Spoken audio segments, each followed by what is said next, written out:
Hello friends, কেমন আছে সবাই? সবাই আশা করি খুব ভালো আছো, কারণ সামনেই তো পুজো। আর আমার শরীরটা একটু খারাপ ছিল, কারণ আমার একটু শরীরের অসুস্থতার জন্য আমাকে নার্সিংহোমে ভর্তি হতে হয়েছিল। তো তারপর সুস্থ হওয়ার পর ভাবলাম তোমাদের সাথে একটা রেসিপি শেয়ার করি। তো সেই জন্য আজকে খুব চাউমিন খেতে ইচ্ছে করলো, তাই ভাবলাম একটা চাউমিনের রেসিপি তোমাদের সাথে শেয়ার করি। তাই আমরা কড়াইয়ে গরম জল দেওয়ার পর তাতে একটু নুন এবং অল্প পরিমাণে একটু সরষের তেল দিয়ে জলটা যখন গরম হয়ে গেল, তারপর চাউমিনগুলো আমরা একে একে দিয়ে দিলাম।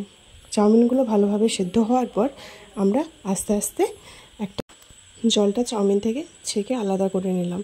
তার কড়াইয়ে তেল দেওয়ার পর সেই সয়াবিনগুলো আমরা ভিজিয়ে রেখেছিলাম, তো সেই সয়াবিনগুলো আমরা ভেজে নেব হালকা, কারণ না ভাজলে চাউমিনের সাথে ওটা ভালো লাগবে না।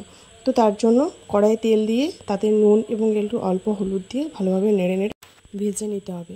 তারপর কড়াইতে তেল দিয়ে আমরা যে আলুগুলো কেটে রেখেছিলাম, আমাদের কাছে কোনো সবজি ছিল না, তো সেই জন্য আমরা এমনি আলু, কাঁচা লঙ্কা, টমেটো দিয়েই চাউমিনের রেসিপিটা করেছি।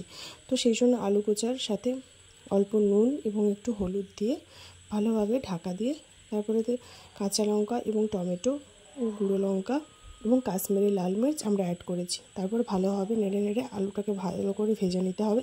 তারপর আমরা কিষান সস দিয়েছি এবং সয়াবিনের যে সয়া সস হয় সেটা আমরা 2 চামচ দিয়েছি। ভালোভাবে নেড়ে নেড়ে সেটাকে ভাজার পর অল্পক্ষণ ঢাকা দেওয়ার পর আমরা একটা ম্যাগি মশলা অ্যাড করেছি, তোমরা চাইলে দিতে পারো টেস্টের জন্য। তো তারপর সেই চাউমিনগুলো আমরা সেদ্ধ করে রেখেছিলাম, তো সেগুলো তার উপর দিয়ে দিলাম। তারপর ভালোভাবে নেড়ে চেড়ে যাতে মাল মশলাগুলো সবগুলো একসাথে ঠিকঠাকভাবে মিক্সড হয়ে যায়, তো তারপর নাড়ার পর সর্বশেষে নামানোর সময় চাউমিনের ওপর সেই সয়াবিনেরগুলো দিয়ে সয়াবিনটাকে ভালোভাবে নেড়ে একটু হালকা ভাজার পর আমাদের রেডি গরমা গরম চাউমিন। তো ভিডিওটা ভালো লাগলে প্লিজ লাইক, কমেন্ট, শেয়ার করো। Tata, love you. তোমরা সবাই ভালো থেকো, পুজোতে সবাই এনজয় করো।